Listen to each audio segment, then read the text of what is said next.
Tonight, Chinese language learners graduate from Star Talk. Plus, job opportunities on campus. Stay tuned. TrojanVision Nightly News starts now. From the high-definition digital production center on the Troy campus, with news from Troy University locations around the world, this is TrojanVision Nightly News. Hello and welcome to TrojanVision Nightly News for July 23rd, 2012. I'm Christina Cook. And I'm Judson Garner. Thank you for joining us this evening. Star Talk is a federally funded program that's mission is to teach English-speaking American students international languages. Troy University hosted this program for the second year in a row, and Saturday, the students involved had a graduation ceremony. Saturday afternoon, Troy University celebrated the culmination of 2 weeks of learning in the Star Talk program. Troy had two programs within Star Talk. This year, one of those focused on Chinese teachers who want to teach their language to English-speaking students, and the other dealt with American students who want to learn the Chinese language and culture. A program like Star Talk reflects the dedication that Troy has in its mission to reaching out internationally, both to bring people from outside the U.S. to Troy to study, but also to help Troy understand and appreciate the value, Troy students to understand and appreciate the value of going outside the U.S., outside of their culture to learn and to grow. The Star Talk program is designed like a camp where participants live on the Troy campus for 2 weeks, and they were involved in intensive language training. But the program is also designed to be very activity-oriented, where students feel like they are performing rather than just sitting in a classroom being lectured to. The participants seem to feel like they've accomplished a lot over a short amount of time. There's a lot of class time, but that class time has a lot of games and activities and not just studying from a textbook. We reinforced what we learned by it was more hands-on than just learning. We didn't tests. We actually used what we learned. I relearned a lot of vocabulary that I forgot over the years. I learned the class management and I got the experience with real students. That's really important. Meo Liu was a guest of the Confucius Institute of Troy University, and Liu, an experienced instructor in languages from the University of Portland, has seen other Star Talk programs before, and she says that the program at Troy University this year was very effective. Very proud and impressed by the Star Talk program here. At Troy University, they have done such a wonderful job. This is really good, and with the support, financial support of the Star Talk program, we can help promote Chinese language and cultural education to students and teachers alike. Around 30 students participated in this year's Troy Star Talk program. Most of them were from Alabama, though some were from different parts of the country. Troy University's Sodexo Dining Services is looking for new employees for the next school year, and the opportunity to apply for one of those jobs will be available tomorrow morning. Sodexo will hold a from 9 to 2 in the Trojan Center on the Troy campus. The job fair is essentially an application and interview process for an opportunity to work somewhere on campus with Sodexo Dining Services. Even though this could be an opportunity for students to find employment on campus, the fair isn't limited to just students looking for work. They come in and they fill out an application. We pre-screen the applications as per to what jobs we are looking for, and I direct them to the managers related to their job field. Once again, the dining service job fair will be tomorrow from 9 to 2 in the Trojan Center. Well, the summer semester is drawing to a close, Judson. And that's right, Christina. And with the end of the summer semester comes the end of the summer impact orientation sessions. Today marked the beginning of the last session. Bailey Majors takes a look back at this year's impact. Troy University's impact orientation sessions are coming to a close. Monday and Tuesday will be the last days for the sessions, and the leaders of the program have mixed feelings about the conclusion of impact. I'm excited that it's the last session, but I've had a really great summer. It's definitely been an awesome experience, something that I'm really glad that I did. So it's sad, but it's a little bit of a relief. It's bittersweet. It's sweet because we're done, but it's bad because we had so much fun this summer.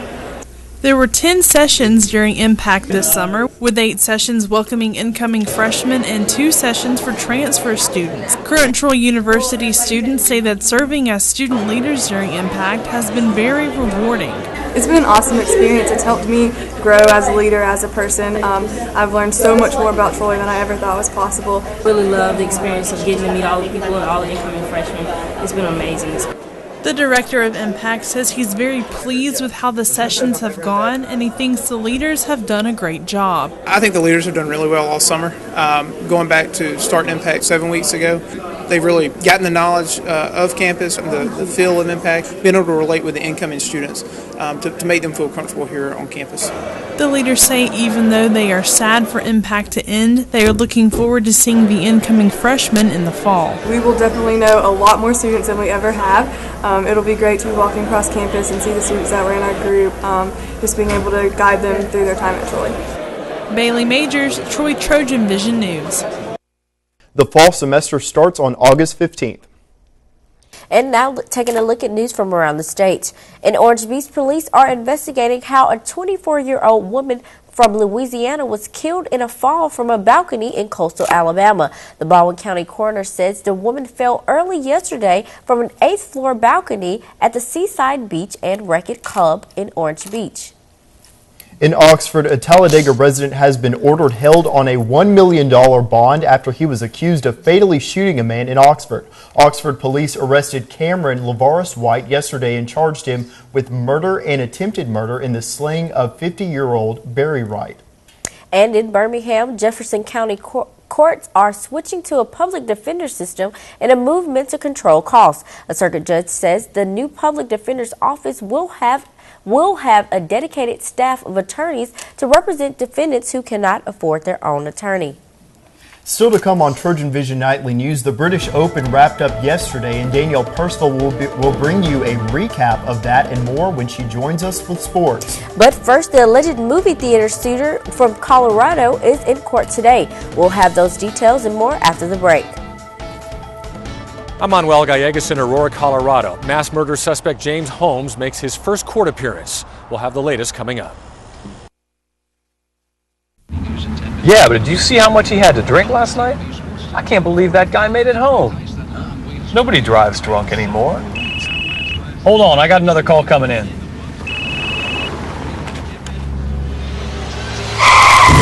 While drunk driving rates have dropped greatly, negligent driving and speeding fatalities have skyrocketed. Someone dies every 13 minutes from negligent driving, so keep your hands on the wheel, your eyes on the road, and your phone put away. Doctor and nurse. I want to work in the NFL. Troy University's College of Health and Human Services prepares students for high-demand careers of today and tomorrow. Careers offering attractive pay and the opportunity to make a difference in the lives of others. My courses aren't just classwork. I've worked with the Department of Human Resources to put my skills to work with helping people. I couldn't think of anything else I'd rather be doing.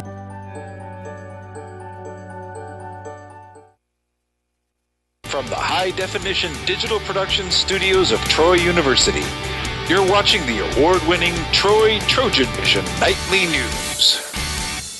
And now for a look at what's happening across the nation and around the world, we'll go to Christina Cook at the Global News Desk. Christina? Thank you, Judson. The accused gunman in the Colorado Theater massacre was in court this morning. This was the first time we were able to see James Holmes since the rampage that left a dozen dead and 58 more injured. Manuel Gallegos has the latest from Aurora. Suspected gunman James Holmes made his first court appearance since the deadly rampage at a Colorado movie theater. Holmes appeared to be dazed and lost in his thoughts. Several times it looked like he was nodding off. Given the nature of the charges, you are currently being held on a no bond hold. Prosecutors were given until next Monday to file formal charges. I would say there's no such thing as a slam dunk case. It is a case where we're still looking at the enormous amount of evidence. The district attorney is considering pursuing the death penalty against Holmes. Prosecutors will consult with the families of the victims before making that decision. Police say Holmes has lawyered up and is refusing to cooperate with the investigation. Authorities say it could take months to learn what motivated the attack. In the chaos following the shooting, Holmes almost got away. He was wearing tactical gear and looked like any other SWAT team member on the scene, except that his gas mask was different. Investigators finally cleared out all of the explosives from his apartment, including 30 homemade grenades rigged to a tripwire. Police also found a Batman mask. 11 victims are still in critical condition. Some have had multiple operations, including brain surgery. Aurora's mayor is concerned that some of the survivors may not make it. Manuel Gallegos, CBS News, Aurora, Colorado. Penn State is paying the heavy price for the sex abuse scandal that has rocked the university. The NCAA handed down unprecedented sanctions against the school's legendary football program. Inez Ferrer has the latest from the college in Pennsylvania. The NCAA slammed Penn State with massive penalties for not doing more to stop Jerry Sandusky's sexual abuse of children. We've kept foremost in our thoughts the tragic damage that has been done to the victims and their families. The sanctions include a $60 million fine. The school will be banned from postseason games for 4 years, scholarships will be reduced, and all wins from 1998 to 2011 will be taken away, which means Joe Paterno is no longer Major College Football's winningest coach. Our goal is not to be just punitive, but to make sure the university establishes an athletic culture and daily mindset in which football will never again be placed ahead of educating, nurturing, and protecting young people. The sanctions follow an independent report that found top university officials, including Paterno, covered up Sandusky's criminal acts. The NCAA spared Penn State the so-called death penalty, which would have canceled all games for a year or more. The Penn State community knew penalties were coming, but the scope of the punishment is unprecedented. Definitely too much. The people who should be punished are Sandusky and those who covered it up, not the players and the new coaches. All the victims, what they actually went through, that pain would never go away. Today's developments follow an emotional weekend. Penn State removed a 7-foot bronze statue of Paterno that stood outside the football stadium. The university president said leaving it up would be, quote, a recurring wound for Sandusky's victims. Inez Ferrer for CBS News, State College, Pennsylvania. AIDS activists, scientists, and patients are gathered in Washington, D.C. this week for an international conference. The focus is on treatment as prevention, with some at the conference saying they can see a day when HIV is no longer transmitted. We get more from Danielle Nottingham in Washington. Chris Bland is one of more than 20,000 people in Washington, D.C. for this year's International AIDS Conference. The 48-year-old has been battling HIV for 28 years. I was 21 years old, was in graduate school, and didn't think I would live to be 25. Bland is optimistic the world may be turning the corner when it comes to HIV and AIDS. People now have different options beyond just condoms and abstinence in terms of ways that we can address this and actually end this epidemic. World leaders are excited about new research showing people who receive drug treatment for HIV are not passing the virus to others. The United States is committed and will remain committed to achieving an AIDS-free generation. The International AIDS Conference hasn't been held in this country in more than 20 years, but the U.S. has still shown a commitment to fighting the worldwide epidemic. In 2002, the U.S. pledged more than $15 billion for prevention and treatment of HIV/AIDS, and nearly $1 billion more from private organizations like the Bill and Melinda Gates Foundation. Bill Gates says there is still a long way to go. Only by having a number of these new tools and eventually a vaccine can we really seriously talk about moving towards the end. Until that day comes, Bland plans to be a counselor and advocate for others like him living with HIV. Danielle Nottingham, CBS News, Washington.